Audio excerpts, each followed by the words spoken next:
Allah hepinize de kısmet etsin. Hepinize. Allah razı olsun.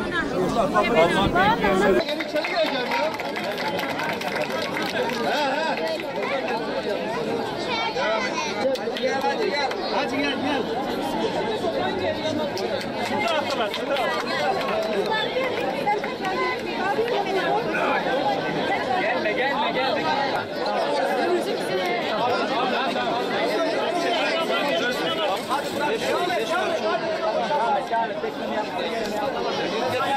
Gelme. Akrabası varsa gelsin. Annem çıktı. Hasan nerede Hasan? Sen nasılsın? Aynen. Gel kenarda otur gel. Gaziantep'ten 1738 toplamda hacımız mukaddes beldelere gittiler. 1024'ü Diyanet'le, diğerleri şirketlerimize gittiler. İlk Diyanetimizin ilk iki kafilesi bugün çok şükür sağ salim geldiler. Allah kabul eylesin. Diğer kafilelerimiz de inşallah daha sonraki günlerde peyderpey intikal edecekler. Tabii hac ömürde bir defa farz olan bir ibadettir. Onun için Rabbim herkese nasip eylesin. Tabii memleketimizden mukaddes beldelere, mukaddes topraklara ancak bir defa gidilebiliyor hac için. Onun için Cenab-ı Hak gitmeyen kardeşlerimize de en yakın zamanda nasip eylesin. O beldelere giden hacılarımıza da, kardeşlerimize de Rabbim haclarını kabul eylesin. Tekrar inşallah nasip eylesin. Onların dönüşlerine de umreyle inşallah bir daha Rabbim nasip eylesin. Çok güzel bir yolculuk, çok güzel bir ibadet. Hem yani feyiz açısından, işte huzur bulma açısından gerçekten insanın gönlüne huzuru dolduran bir ibadet. Çünkü yani milyonlarca Müslümanın arasında yapılan bir ibadettir. O da ayrı bir mutluluk, ayrı bir huzur veriyor insana. Değişik beldelerden, değişik ülkelerden, değişik renklerde farklı dilleri konuşan insanlar hep bir arada aynı gaye için orada bir araya geliyorlar. Bu tabii büyük bir organizasyon. Yani Müslümanların yılda bir defa bir araya gelişleri, bütün İslam ülkelerinden gelen hacılarımız hac bölgelerinde bir araya geliyorlar. Birbirleriyle tanışma, kaynaşma, farklı kültürler orada seyredilebiliyor. O yüzden gerçekten çok önemli bir ibadettir. Hac ibadeti.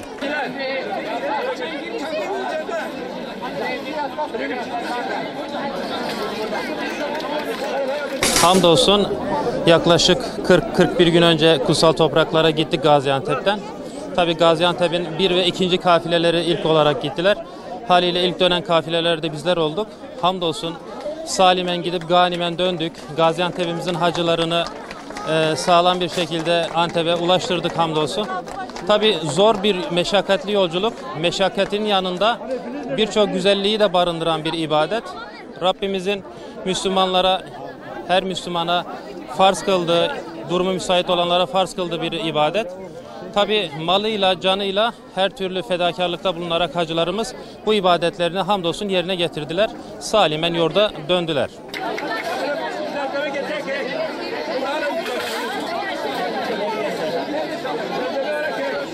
Anlatılmaz yaşanır. Rabbim ümmeti Muhammed'e nasip etsin. Tüm hacılarımızın hacını kabul eylesin. Bir yandan seviniyoruz geldiğimize, hacı olduk diye, bir yandan da üzülüyoruz o kutsal, o mübarek topraklardan ayrıldığımız için. Çok şahane bir yer, çok kutsal bir yer, çok güzel yerler, çok güzel mekanlar. Rabbim onların nurlarından bizi nurlandırsın. Onlara, oralara bir daha gitmeyi nasip etsin. Gitmeyenlere de Rabbim nasip etsin. Gidenlere de bir daha nasip etsin. Çok zor oldu, çok hüzünlüydü, çok acıydı. Çok değişik havalara girdik. Bayağı üzüldük, bayağı endişe ettik ama ne yapalım? Hayırlısı Rabbim bir daha kavuştursun, bir daha görmeyi nasip etsin. Dünyanın her yerinden insanlar oradaydı. O nasıl bir duyguydu, kardeşlik duygusu? Muhteşem bir duygu. Dünyanın Orta Doğu olsun, Afrika ülkeleri olsun, Uzak Doğu olsun, dünyanın batısından doğusuna, kuzeyinden güneyine, dünyanın her yerinden Müslümanlar, İslam'ın çatısı altında olan insanlar hepsi oradaydı. Hepsi Allah için, sadece gaye Allah için orada ibadet ediyorlardı. Muhteşem bir duygu, güzel bir duygu. Allah hepsinden razı olsun. Rabbim herkesten razı olsun. Çok güzel bir şey, anlatılmaz, ancak yaşamak lazım.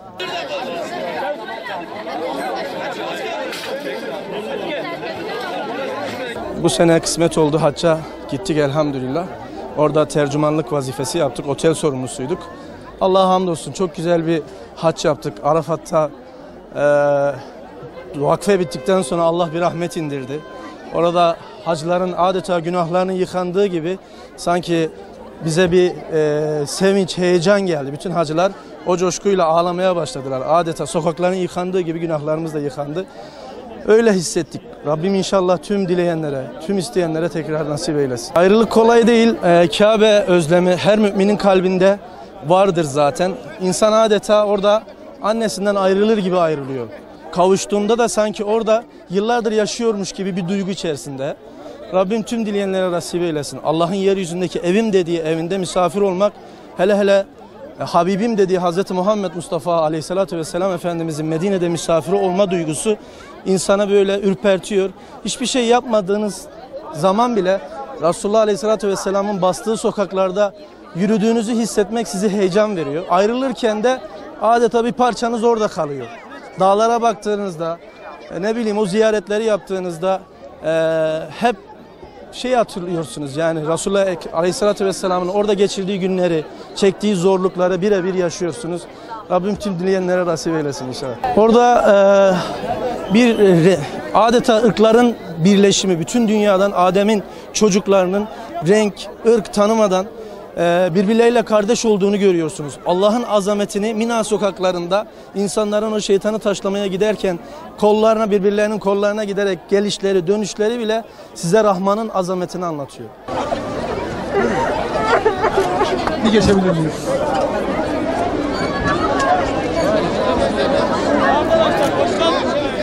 Çok iyi geçti elhamdülillah. Allah'ım gitmek isteyen herkese nasip etsin. Duyguluyuz. Elhamdülillah, Rabbimize şükürler olsun. Hacımızı yaptık, ülkemize döndük. Peygamber Efendimiz'in kabrini ziyaret ettiniz. Evet, elhamdülillah. Medine'ye gittik önce. Sonra Mekke'ye gittik. Oraları ziyaret ettik. Allah'ım bütün hacılarla birlikte inşallah bizim hacımızı kabul etsin. Gitmek isteyen bütün kardeşlerimize Allah'ım gitmeyi nasip etsin. Çok iyi geçti elhamdülillah. Hiçbir sıkıntı yaşamadık. Çok iyi geçti. Allah'ım bütün hacılarımızın hacını kabul etsin inşallah. Tabii ki bütün çocuklarımıza, ülkemize, İslam alemine hepsine dua ettik. Allah'ım bütün İslam alemini inşallah tekrardan birleşmeyi, tek vücut olmayı nasip etsin. Tabii orada her türlü bütün ülkelerden, dünyanın bütün ülkelerinden Müslüman kardeşlerimizin toplandığı bir yer. Orada kaynaştık. Hepsini tanıma imkanımız oldu. Dünyanın hiçbir yerinde hiç bu kadar Müslümanı aynı anda bulmamız imkanı yok. Nereye giderseniz gidin. Burası ayrı bir yer. Allah'ım bütün hacılarımızın hacını kabul etsin. Tabii ki. Şimdi gitmek ister misiniz? Yine gitmek isterim. Ya çok zor oldu. 3-4 sefer dönüp Kabe'ye dönüp sanki evladından ayrılıyormuş gibi bakıp ağlayaraktan veda ettik. Hem buradaki arkadaşlarımızı, akrabalarımızı, çocuklarımızı özledik. Şu an onlara kavuşmanın sevinci var. Bir yandan da Kabe'den uzaklaşmanın, orayı bırakmanın hüznü var.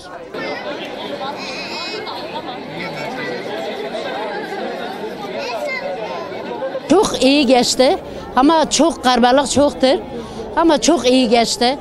İnsan hiç şey edemiyor bu Türkiye'ye gene dönerse. Çok iyi geçti. Allah herkese nasip kısmet etsin. Çok iyi geçti. Çok heyecanlıyım. Çocukların yanına geldim, çok heyecanlıyım. Dört gözden çocukları da bekledim, orada da bekledim. Allah herkese nasip kısmet etsin. Çok mutluyum. Gittim geldim, çok mutluyum. Allah'ıma çok şükür.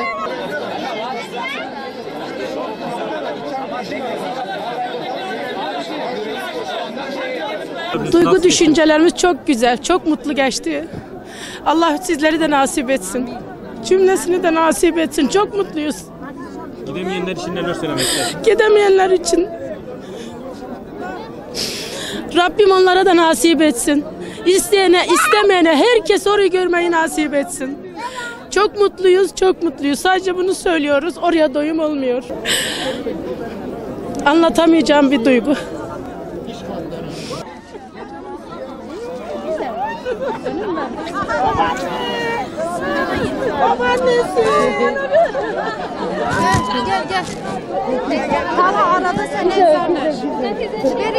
Kabe'den geliyorum.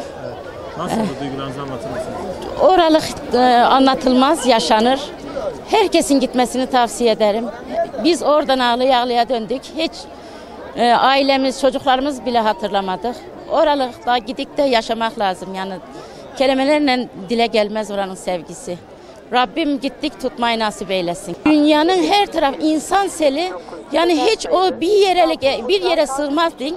Kurban olduğum Allah onun hepsini ayrı ayrı misafir ediyor. Nereye bakarsan bak insan seli, bu hiçbir yere sığmaz diyorsun.